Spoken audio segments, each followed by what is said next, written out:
Hello friends, आप सभी लोगों का स्वागत है हमारे यूट्यूब चैनल पर। तो आज हम पढ़ेंगे कक्षा 6 हिंदी अक्षरा पाठ 8। पाठ का नाम है हार की जीत। देखिए दोस्तों, हम इस पाठ का सभी प्रश्न उत्तर देखेंगे। पहला है कुछ करने को।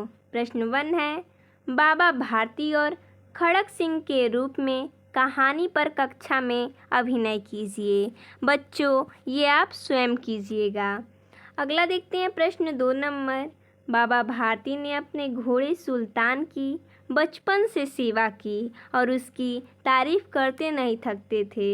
इस प्रकार का कोई पालतू जानवर आपके घर में हो तो उसका वर्णन कीजिए। तो यदि आपके घर में कोई पालतू जानवर है तो उसके बारे में आप लिख दीजिएगा। अगला देखते हैं, अगला प्रश्न है विचार और कल्पना से। प्रश्न 1 है, बताइए आपको कहानी का कौन सा पात्र सबसे अच्छा लगा और क्यों लगा।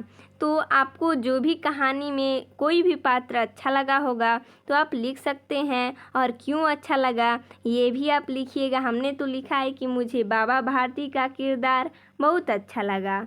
उनका सुल्तान के प्रति प्रेम, गरीबों के प्रति दया, उनकी सजनता सभी कुछ अनुकरण करने योग्य है। अगला देखते हैं, यदि बाबा भारती और खड़क सिंह की मुलाकात अगली बार होगी तो उनके बीच क्या क्या बातें होगी, लिखिए। तो इसका उत्तर हो जाएगा, यदि बाबा भारती और खड़क सिंह की मुलाकात अगली बार होगी तो सबसे पहले खड़क सिंह बाबा भारती से माफ़ी मांगेगा, क्योंकि उसने बाबा भारती को बहुत दुखी किया था। साथ ही बाबा भारती खड़क सिंह से यह पूछेंगे कि उसने उनसे छल क्यों किया। अगला देखते हैं, कहानी से प्रश्न है। प्रश्न 1, बाबा भारती ने खड़क सिंह से उस घटना को किसी के सामने प्रकट न करने के लिए क्यों कहा। तो इसका उत्तर हो जाएगा, खड़क सिंह ने अपाहिज और असहाय का वेश बनाकर बाबा भारती से उनका घोड़ा छीना था। यदि इस घटना का जिक्र किसी से भी किया जाता तो लोग अपाहिजों, गरीबों और असहायों की सच्ची बातों पर भी विश्वास नहीं करते, जिससे परोपकार या सेवा भाव के मिट जाने का भय था। अगला प्रश्न देखते हैं। अगला प्रश्न है, बाबा भारती द्वारा की गई प्रार्थना का डाकू खड़क सिंह पर क्या प्रभाव पड़ा। तो इसका उत्तर हो जाएगा, बाबा भारती द्वारा की गई प्रार्थना से डाकू खड़क सिंह का कठोर हृदय पिघल गया और उसकी मानवता जाग उठी। उसने घोड़ा लौटा दिया। अगला देखते हैं प्रश्न 3 नंबर। कहानी के आधार पर नीचे दी गई घटनाओं को सही क्रम दीजिए। देखिए, हमने यहाँ पर सही क्रम में लिखा है, माँ को अपने बेटे और किसान को लहलहाते खेत को देखकर जो आनंद आता है वही बाबा भारती को अपना घोड़ा देखकर आता था। आगे, बाबा भारती और खड़क सिंह अस्तबल में पहुँचे। घोड़े की चाल देखकर खड़क सिंह के हृदय पर सांप लौट गया। अगला है, खड़क सिंह जाती जाती कह गया, बाबा जी यह घोड़ा मैं आपके पास न रहने दूंगा। अगला है, बाबा भारती की सारी रात अस्तबल की रखवाली में कटने लगी। अपाहिज वेश में खड़क सिंह घोड़े को दौड़ाकर जाने लगा। यानी कि हमने इसे क्रम में लिखा है, हमने बुक में से देखा है और इसे क्रम में लिखा है, यानी कि प्रश्न दिया था कि कहानी को क्रम में लिखना है। तो आगे, खड़क सिंह ने बाबा भारती की आवाज़ सुनकर घोड़ा रोक लिया और कहा, बाबा जी यह घोड़ा अब नहीं दूंगा। आगे है, बाबा ने कहा इस घटना को किसी के सामने प्रकट न करना, नहीं तो वे किसी गरीब पर विश्वास नहीं करेंगे। आगे है, खड़क सिंह ने सुल्तान को उसके स्थान पर बांध दिया। बाबा भारती घोड़े के गले से लिपटकर रोने लगे। ये हमने यहाँ पर क्रम में लिखा है।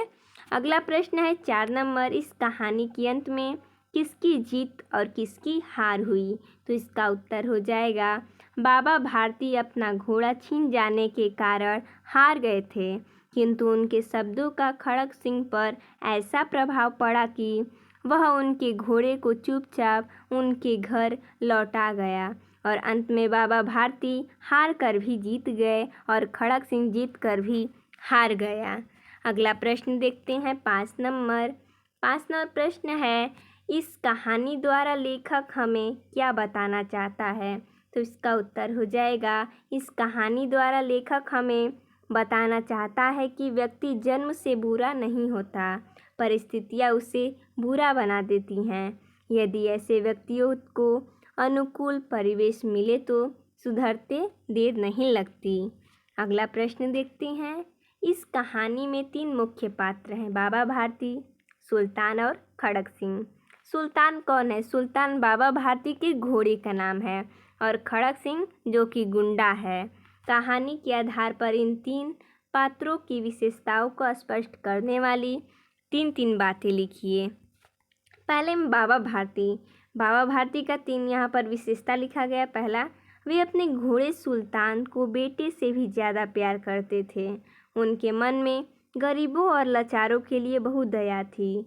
वे अपने घोड़े की सेवा तन मन से करते थे। आगे सुल्तान बहुत सुंदर था। इसके जोड़ का जोड़ा सारे इलाके में न था। सुल्तान बहुत बलवान था।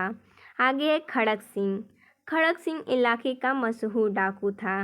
लोग उसका नाम सुनकर कांपते थे। खड़क सिंह डाकू होते हुए भी एक अच्छा इंसान था।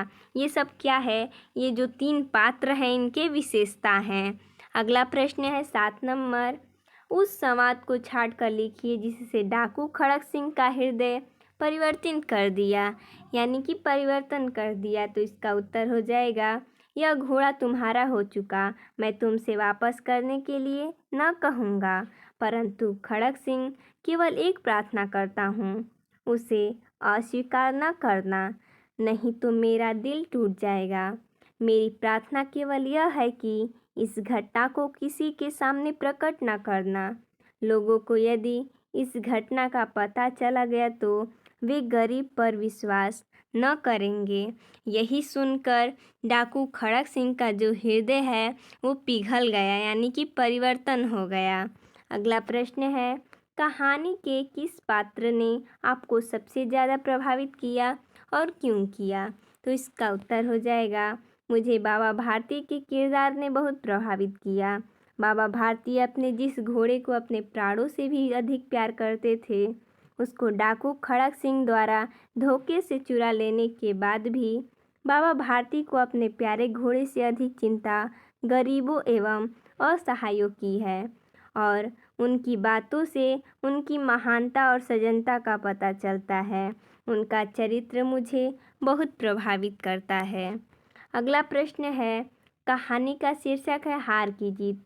आपके अनुसार इस कहानी के और क्या क्या शीर्षक हो सकते हैं, लिखिए। तो इसका उत्तर हो जाएगा, मेरे विचार से इस कहानी का शीर्षक होना चाहिए सच्चे संत बाबा भारती या सबका प्यारा सुल्तान। अगला प्रश्न है, भाषा की बात से यहाँ पर दिया गया है। प्रश्न 1 है, नीचे लिखे मुहावरों का प्रयोग करके वाक्य बनाइए। मुहावरा है वायु तेग से उड़ना, इसका अर्थ हो जाएगा बहुत तेज चलना। इसका वाक्य हो जाएगा, बाबा भारती का घोड़ा वायु तेग से उड़ता था। आगे है, आँखों में चमक होना, यानी कि बहुत खुशी होना। इसका वाक्य प्रयोग हो जाएगा, अपनों को देखकर आँखों में चमक होना स्वाभाविक है। आगे है, दिल टूट जाना, यानी कि दुखी होना। इसका वाक्य प्रयोग हो जाएगा, इच्छा पूरी न होने से दिल टूट जाता है। आगे है, मुंह न मोड़ना, यानी कि साथ निभाना। इसका वाक्य प्रयोग हो जाएगा, मुसीबत में मुंह न मोड़ना ही मित्रता है। आगे है, सिर मारना, यानी कि समझाने की कोशिश करना। इसका वाक्य प्रयोग हो जाएगा, मूर्ख के सामने सिर मारना बेकार होता है।